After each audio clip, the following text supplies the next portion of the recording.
Welcome back students. आज की अपनी इस वीडियो में हम दीपक रिवीजन मॉडल टेस्ट पेपर 2 को डिस्कस करने वाले हैं। इससे पहले की अपनी वीडियोस में हम मॉडल पेपर 1 को डिस्कस कर चुके हैं। आज 2 को डिस्कस करेंगे। अगर आपको इस पेपर का पीडीएफ चाहिए तो डिस्क्रिप्शन में लिंक प्रोवाइडेड है, वहाँ से आप इसे डाउनलोड कर सकते हैं। सबसे पहले हम इसका सेक्शन ए पढ़ेंगे जो एमसीक्यू क्वेश्चंस हैं। सबसे पहला क्वेश्चन क्या है? The relation between HCF and LCM of 12 and 20 will be. 12 और 20 के एलसीएम और एचसीएफ में क्या रिलेशन होगा? एचसीएफ एलसीएम बराबर होंगे या फिर बड़े या छोटे होंगे? तो आप देखें तो एलसीएम निकाल लेते हैं हम 12 20 का, तो वो आएगा आपका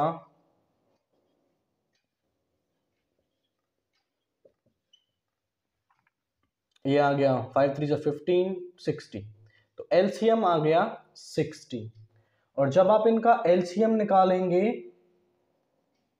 एचसीएफ तो वो आएगा आपके पास HCF इज 4। तो आप ध्यान से देखें तो जो HCF है वो छोटा है किससे? LCM से। तो हमेशा ही जो HCF है वो छोटा होता है LCM से। तो ऑप्शन बी इसका करेक्ट आंसर हो जाएगा।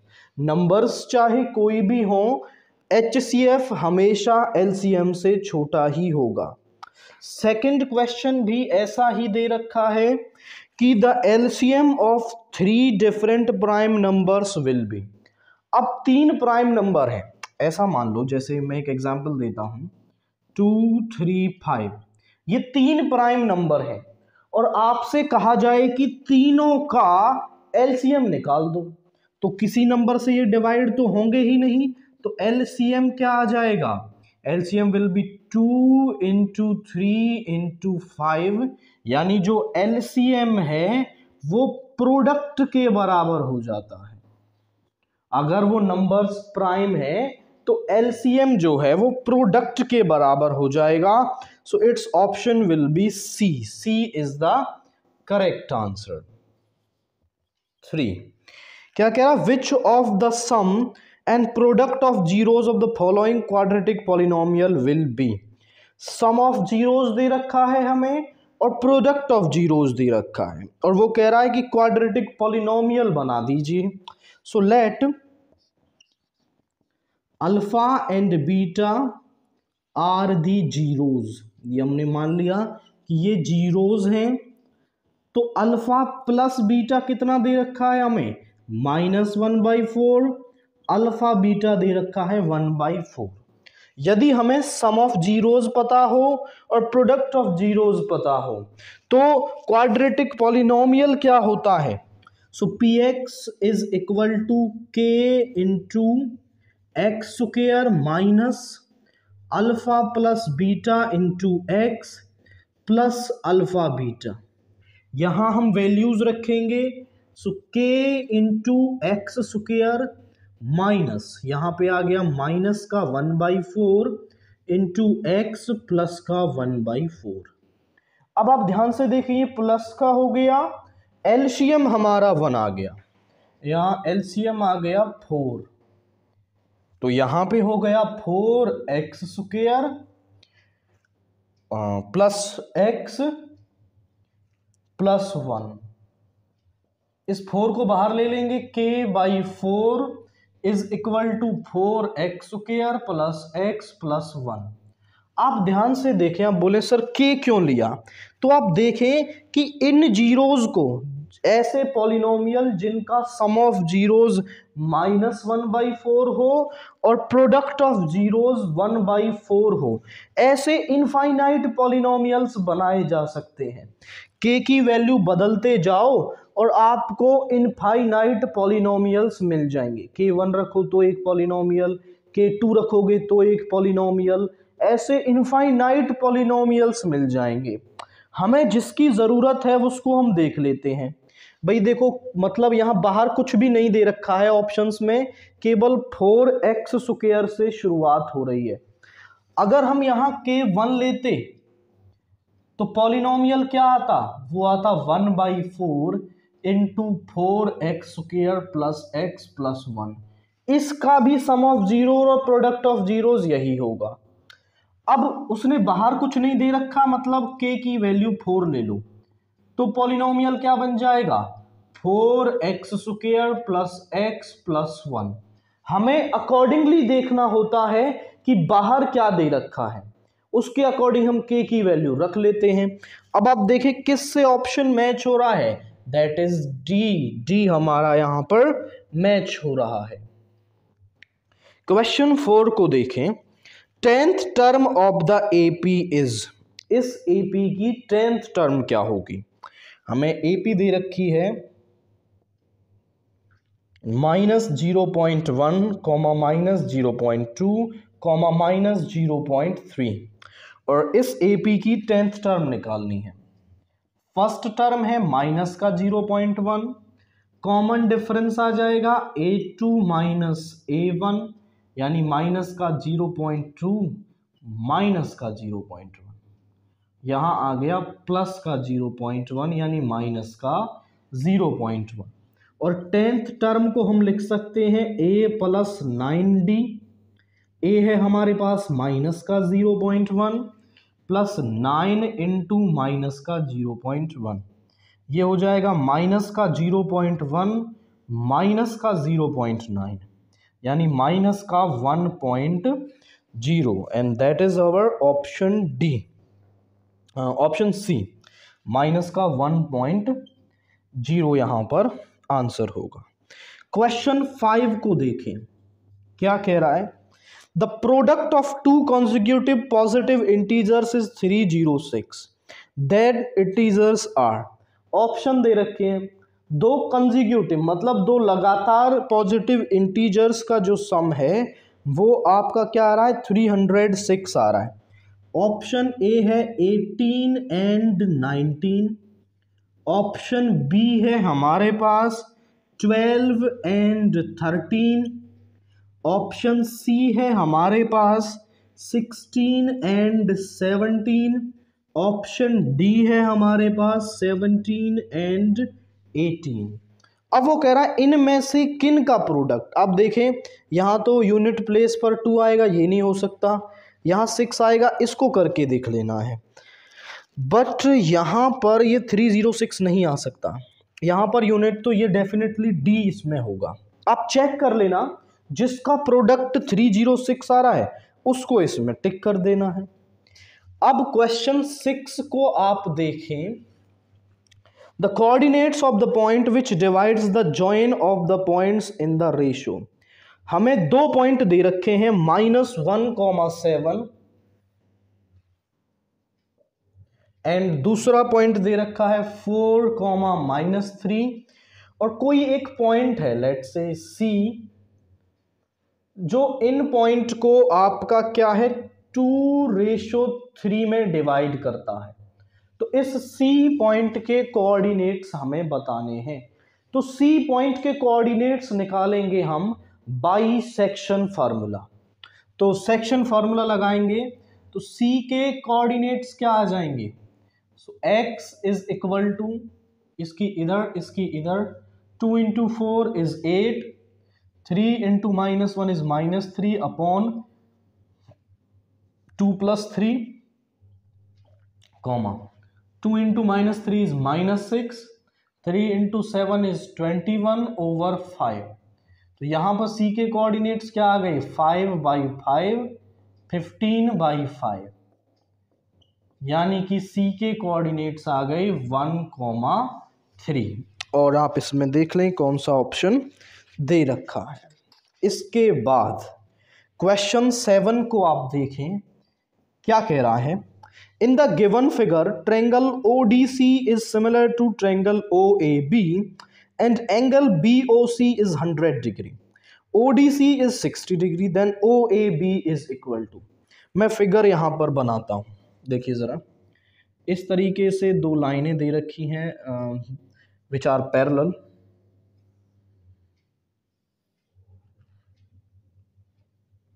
This point is A, B, this point is C and D.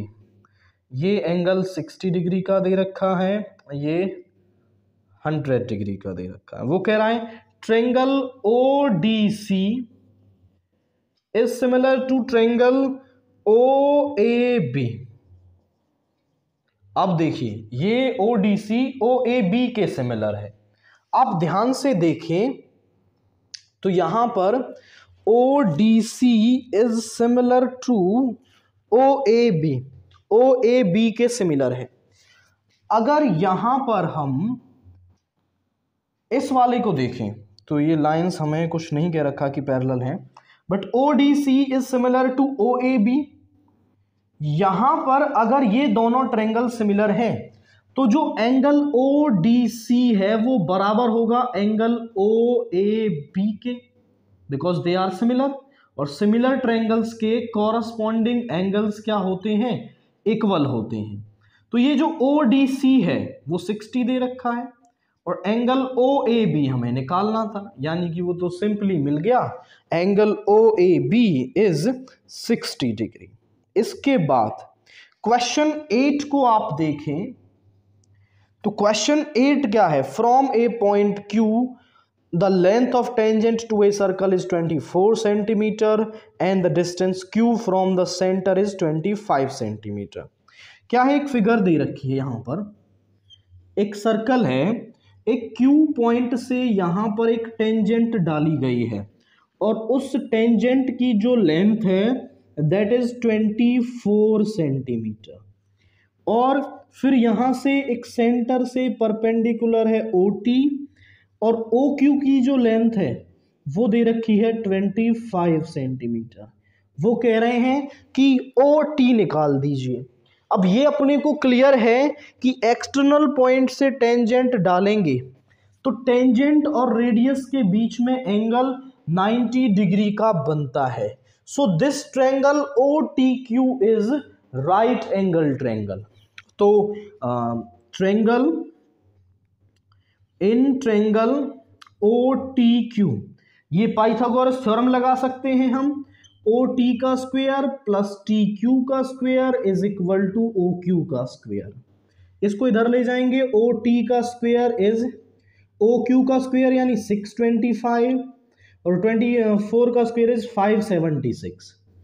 OT का स्क्वायर इज यहां पे आ जाएगा 15 माइनस 6 इज 9 और यहां पे आ जाएगा 11 minus 7 is 4। OT is equal to √49 यानी कि प्लस माइनस 7 विच इंप्लाइज 7। तो केवल 7 सेंटीमीटर होगी। माइनस इसलिए नेग्लेक्ट कर दिया क्योंकि ये नेगेटिव नहीं हो सकती बिकॉज OT इज डिस्टेंस, तो ये पॉजिटिव होगी। सिंपली पाइथागोरस थ्योरम हमें यहां पर यूज करनी है। अब क्वेश्चन 9 देखिए, a line which touches the circle only at one point is known as. एक ऐसी लाइन जो सर्कल को केवल एक पॉइंट पर टच करती है उसको क्या कहते हैं हम, टेंजेंट टू द सर्कल कहते हैं। जो सर्कल को एक पॉइंट पे टच करेगी उसे हम कहते हैं टेंजेंट टू द सर्कल।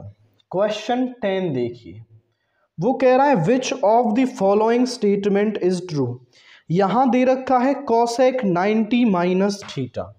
तो कॉसेक 90 माइनस थीटा किसके बराबर होता है, cosec 90 minus theta is sec theta. Simply cosec 90 minus theta जो है वो सेक थीटा होता है। जो भी ऑप्शन दे रखा है वो ठीक हो जाएगा। क्वेश्चन 11 है 5 सेक स्क्वायर ए माइनस 5 टेन स्क्वायर ए। दोनों में से 5 कॉमन ले लें तो यहां आ गया सेक स्क्वायर ए माइनस 10 स्क्वायर ए। सेक स्क्वायर ए माइनस 10 स्क्वायर ए 1 के बराबर होता है। 5 इंटू 1 इज 5। क्वेश्चन 12 देखिए, यहां दे रखा है 1 minus 10 square 30 upon 1 plus 10 square 30। अब वो कह रहा है इसकी वैल्यू निकालो। तो 10 30 होता है हमारे पास 1/√3 का स्क्वायर और नीचे 1 प्लस √3 का स्क्वायर। ऊपर स्क्वायर से रूट कैंसिल हो जाएगा, 1/1 - 3, नीचे आ गया 1/1 + 3। 3 इज द एलसीएम, यहाँ पे आ गया 3 - 1, यहाँ पे आ गया 3 + 1। 3 से 3 कैंसिल हो गया, 2/4 यानी कि 1/2। अब ऑप्शन में जो है वो 1/2 नहीं दे रखा, कुछ वैल्यूज दे रखी हैं, cos 60, sin 60, tan 60, tan 30। तो अब आप ये चेक कर लें कि 1/2 वैल्यू किसकी होती है। तो cos 60 की वैल्यू क्या होती है, 1/2 होती है। तो cos 60 is the answer.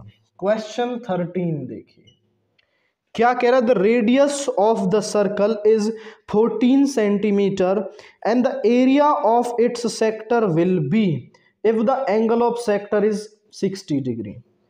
Angle of sector है 60 डिग्री, रेडियस है हमारे पास, radius of circle is 14 centimetre. So area of sector क्या होगा, area of sector is equal to θ/360 into πr²।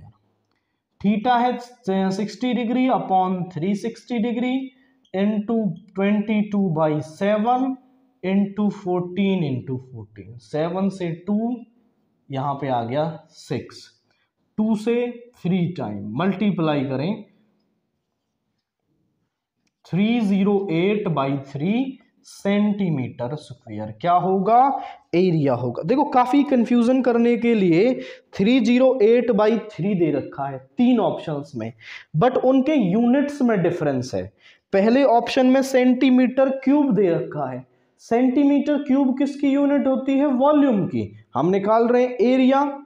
दूसरे बी ऑप्शन में सेंटीमीटर दे रखा है, वो लेंथ की होती है, और थर्ड में दे रखा है सेंटीमीटर स्क्वायर जो एरिया की यूनिट होती है। तो बेसिकली हम यहां पर सी को टिक करेंगे। क्वेश्चन 14 को आप देखें, the cost of ploughing a field of area, उसका एरिया हमें दे रखा है 3850 मीटर स्क्वायर, और रेट क्या है, रेट है 0.50 रुपीज पर स्क्वायर मीटर। अब वो कॉस्ट पूछ रहा है तो सिंपल है, एरिया को रेट से मल्टीप्लाई कर देंगे। So cost is equal to area into में रेट, तो यहां हो जाएगा 3850 इंटू 0.50 ओवर, तो यहां पे इसको पॉइंट को हटाने के लिए 100 हो गया, 0 से 0, 0 से 0 मल्टीप्लाई करें 1925 रुपीज, यानी 1925 रुपये लगेंगे उसको प्लो करने में। उसके बाद क्वेश्चन 15 क्या कह रहा है, surface area of sphere of radius 2.1 centimetre. एक स्फीयर है जिसकी की जो रेडियस है वो है 2.1 सेंटीमीटर, और वो कह रहा है इसका सरफेस एरिया निकाल दीजिए। सरफेस एरिया ऑफ स्फीयर होता है 4πr², यानी 4 इंटू 22/7, और r को आप चाहो तो ऐसा लिख सकते हो 21/10। स्क्वायर मतलब 2 बार मल्टीप्लाई, 7 से 3 टाइम्स, और यहाँ पे और तो कुछ कैंसिल हो नहीं सकता। इन 10 को कैंसिल मत करना क्योंकि पॉइंट लगाने में काफ़ी आसानी रहेगी, इसको मल्टीप्लाई कर लो।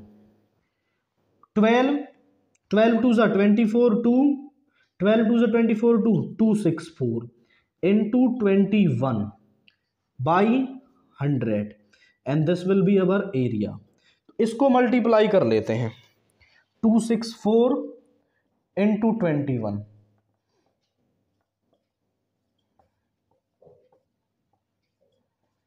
तो ये आ गया 5550 44/100, पीछे से 2 पॉइंट लगा देंगे, centimetre square, and this is our area. तो उसका सरफेस एरिया क्या होगा? 55.44 सेंटीमीटर स्क्वायर। क्वेश्चन 16 कह रहा है the formula of mode is, तो मोड निकालने का फॉर्मूला क्या होता है? Mode is equal to L plus F1 minus F0 upon 2 F1 minus F0 minus F2 into H। अब मैच करें कि कौन सा ऑप्शन आपको दे रखा है, and that is our option A. Option A को हम टिक करेंगे। वो पूछ रहा है क्वेश्चन 17 में mode class, the mode class of following frequency table will be, इस फ्रीक्वेंसी टेबल की मोड क्लास क्या होगी? तो आप देखें जहां फ्रीक्वेंसी दे रखी है, फ्रीक्वेंसी किस इंटरवल की सबसे ज्यादा है, मतलब फ्रीक्वेंसी वाली टेबल में सबसे बड़ी वैल्यू किस क्लास इंटरवल की आ रही है?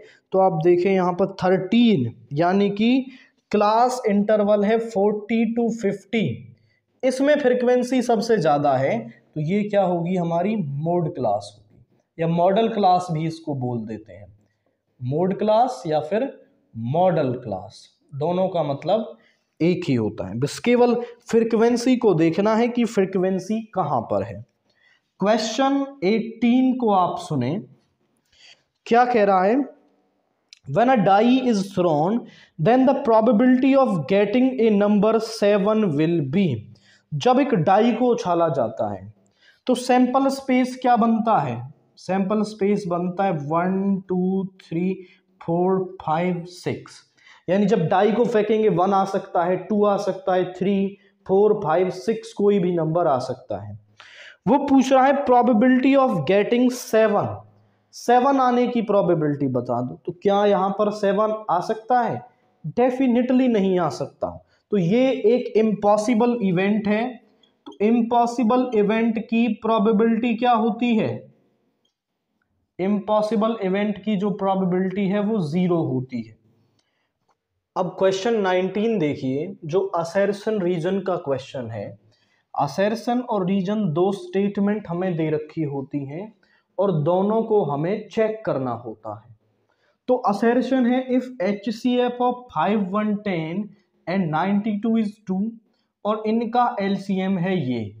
तो ये बात सही है या गलत? हम जानते हैं LCM इंटू HCF बराबर होता है प्रोडक्ट ऑफ द नंबर्स के। तो हम LCM HCF का प्रोडक्ट निकाल लें। LCM है 32460, HCF है 2, तो मल्टीप्लाई करेंगे 64920 आ रहा है, और उन नंबर्स का भी प्रोडक्ट कर लेते हैं, यानी 5 110 इंटू 92, इनका प्रोडक्ट करेंगे तो कितना आएगा? इनका जब हम प्रोडक्ट करेंगे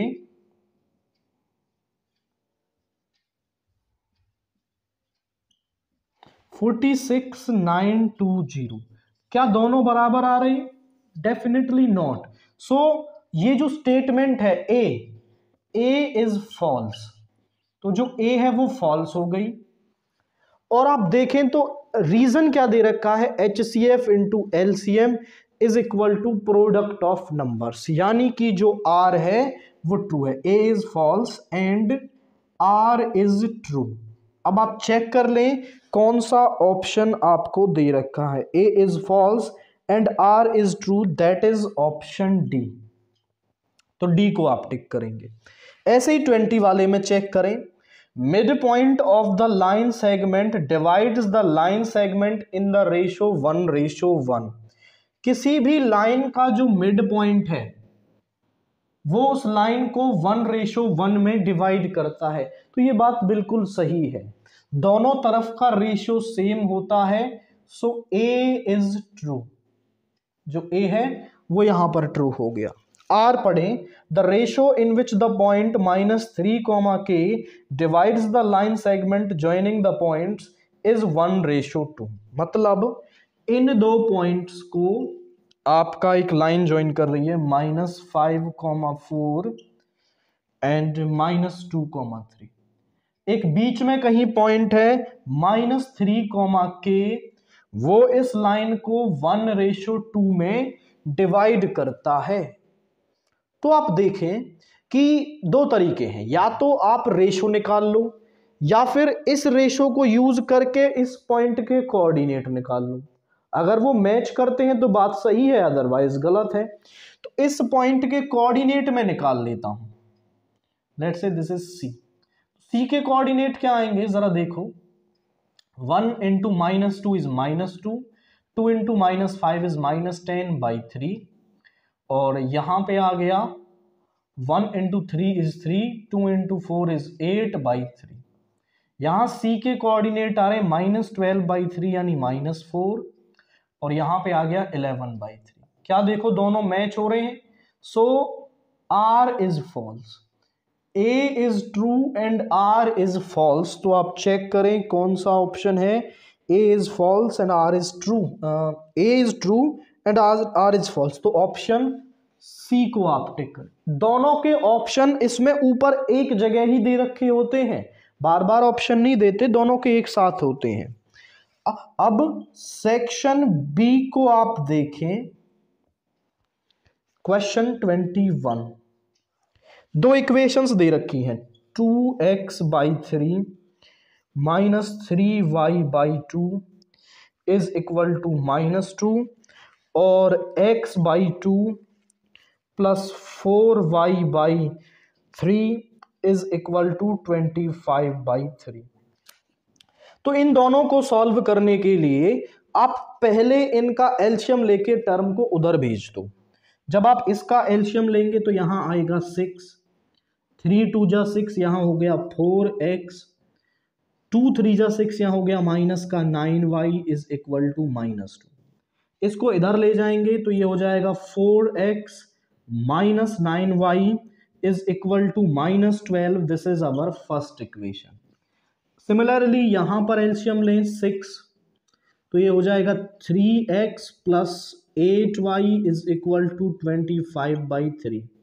3 से 2 टाइम 2 की मल्टीप्लाई यहां कर लो, so 3x plus 8y is equal to 50। This is question second, equation second. अब इन दोनों को सॉल्व करना है।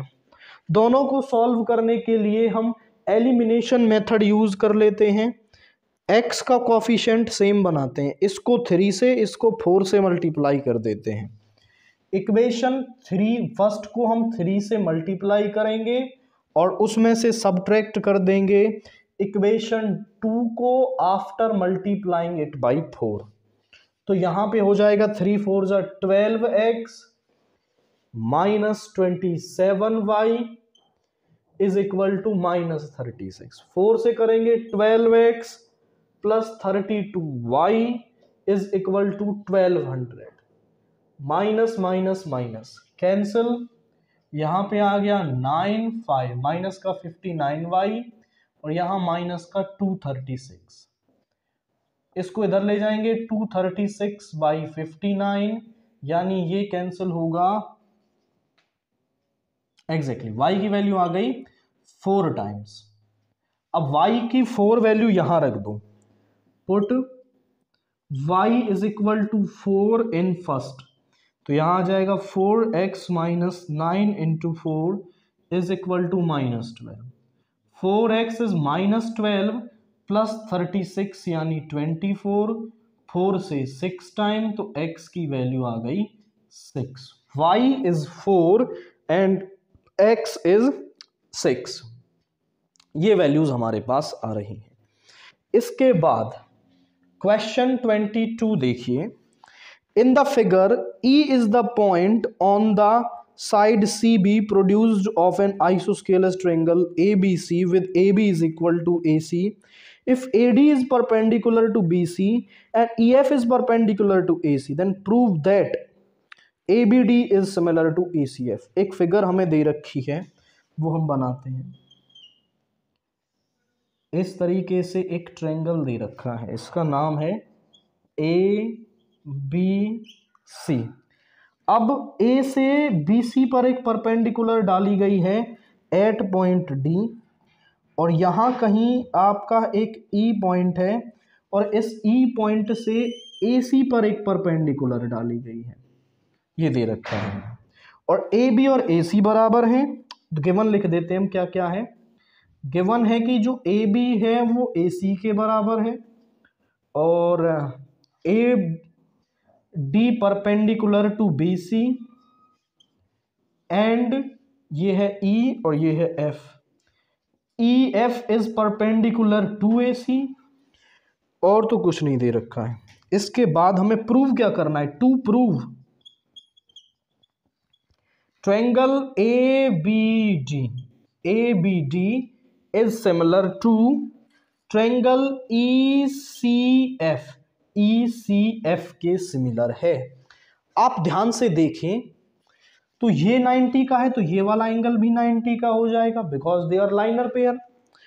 अब कोई एक क्राइटेरिया मैच हो जाए इसको सिमिलर प्रूव करने के लिए, तो समझें, मैं ले लेता हूं in triangle ABD and triangle ECF में। आप समझो, देखो जरा, ये वाला जो ट्रायंगल है इसमें ये साइड इसके बराबर है, तो ये वाला एंगल इस वाले एंगल के बराबर होगा, बिकॉज एक ट्रायंगल के अंदर अगर अपोजिट दो साइडें इक्वल हैं तो उनके बनने वाले अपोजिट एंगल भी इक्वल होते हैं। तो आप लिख सकते हैं angle ABD is equal to angle ECF, because जो AB है वो किसके बराबर है, AC के बराबर, ये इसके बराबर, तो इनके बनने वाले अपोजिट एंगल भी इक्वल होंगे। एक तो ये हो गया, और एक आप देखो तो ये वाला एंगल इसके बराबर है, यानी ADB, angle ADB is equal to EFC, because दोनों ही कितने के हैं, 90 डिग्री के हैं। दो एंगल हमें बराबर मिल गए by angle similarity criteria, angle similarity criteria.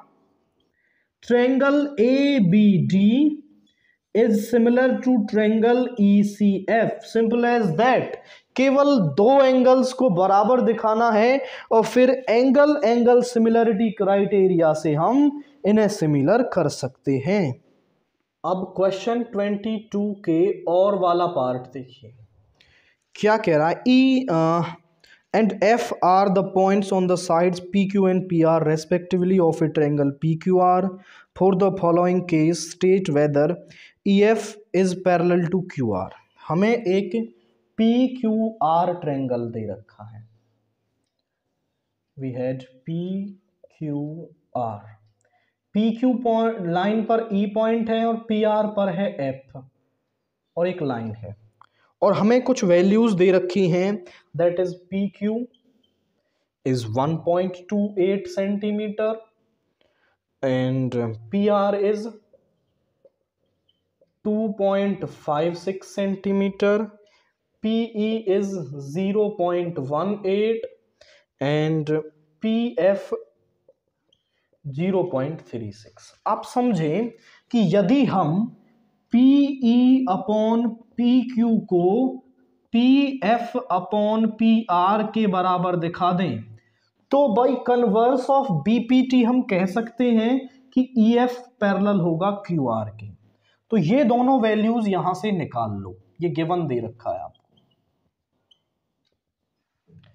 PE upon PQ, PE है 0.18 और PQ है 1.28, पॉइंट से पॉइंट कैंसिल हो गया यहां पे, और अब इसको करेंगे तो 9/64। PF अपॉन PR निकालेंगे तो PF है 0.36 और PR है 2.56, यहां भी पॉइंट से पॉइंट कैंसिल हो गया, 4 से 9 टाइम 4 से हो गया 64, यानी दोनों बराबर आ रहे हैं, which implies PE over PQ is equal to PF over PR. By converse of BPT हम कह सकते हैं कि जो EF है वो पैरेलल है QR के। बीपीटी थ्योरम तो ये कहती है कि यदि ये पैरेलल हैं तो ये प्रोपोर्शन में होंगे, और अगर ये प्रोपोर्शन में है तो ये दोनों लाइनें पैरेलल होंगी, ऐसा कन्वर्स ऑफ बीपीटी कहती है। तो केवल रेशो को इक्वल दिखाओ और फिर कन्वर्स ऑफ बीपीटी से हम इन्हें पैरेलल कह पाएंगे। इसके बाद क्वेश्चन 23 देखिए क्या कह रहा है। Prove that tangents drawn at the end of a diameter of a circle are parallel. मतलब किसी सर्कल के डायमीटर के एंड पॉइंट से हमने जो टेंजेंट्स बनाई हैं वो पैरेलल हैं, हमें ये शो करना है। So we had a circle, let's say this is our circle, और ये जो लाइन है, दिस लाइन, इसको नाम दे देते हैं कुछ ए बी। ये क्या है, हमारी डायमीटर है। डायमीटर के एंड पॉइंट से हमने दो टेंजेंट बना ली, एक ऊपर एक नीचे, इस तरीके से। इसको नाम दो कुछ सी डी, इसको नाम दो कुछ ई एफ। अब मैं आपको बताऊं कि हम कंसेप्ट क्या यूज करने वाले हैं। आप देखें, जब दो लाइनें पैरेलल होती हैं तो ये लाइन उनके बीच में ट्रांसवर्सल होती है, तो ये वाला एंगल इसके बराबर होता है, because they are alternate interior angles. और ये पैरेलल हैं तो ये बराबर होती हैं, और अगर ये दोनों एंगल इक्वल हैं किसी ट्रांसवर्सल के लिए तो हम कह सकते हैं कि ये लाइन इसके पैरेलल है। इसी कंसेप्ट को हम यहां यूज करेंगे। कैसे, जरा देखिए। A B diameter of circle, AB is the diameter of circle, and CD and EF are tangents through end point of diameter. End point of diameter. आप देखें कि अगर हम टेंजेंट ड्रा करते हैं तो रेडियस और टेंजेंट के बीच में बनने वाला एंगल 90 होता है, ये वाला एंगल भी 90 होगा। हम लिखेंगे this EF is tangent, EF is tangent at point B, therefore यहां पर एंगल इसको नाम दे दो कुछ O, OBF, एंगल OBF जो है वो 90 डिग्री का होगा। This is first. Similarly CD is tangent at point A, तो यहां पर OAC, जो एंगल OAC है वो 90 डिग्री का होगा। फ्रॉम फर्स्ट एंड सेकेंड आप ध्यान से देखें, ये भी 90 के बराबर है, ये भी 90 के बराबर है, तो आपस में दोनों बराबर होंगे। OBF is equal to OAC। अब देखो ये इसके बराबर हो गया, that means alternate interior angles are equal. तो बस अब हम कह सकते हैं which implies that CD is parallel to EF। जो CD है वो EF के पैरेलल यहां पर होगी। सिंपल एज दैट, ऐसा करना है अपने को बस। इसके बाद क्वेश्चन 24 को आप देखें क्या कह रहा है। Choose the correct option, justify your choice. हमें दे रखा है 1 + tan square A upon 1 + cot square A। तो हम इसको सॉल्व कर लेंगे और जो भी आंसर आएगा उस ऑप्शन को यहां पर चूज कर लेंगे। तो 1 + tan स्क्वायर A यानी 1 + sin square A upon cos square A, ऐसा लिख सकते हैं। cot स्क्वायर A को लिख सकते हैं cos square A upon sin square A। ऊपर एलसीएम ले लो cos स्क्वायर A, तो यहां हो जाएगा cos square A plus sin square A। यहाँ पे हो गया साइन स्क्वायर ए, साइन स्क्वायर ए प्लस कॉस स्क्वायर ए, ये दोनों 1 के बराबर हो गए, 1 अपॉन कॉस स्क्वायर ए, 1 अपॉन साइन स्क्वायर ए। ये टर्म सबसे ऊपर चली जाएगी, इन दोनों की मल्टीप्लाई, इन दोनों की मल्टीप्लाई, तो यहां आ गया टेन स्क्वायर ए।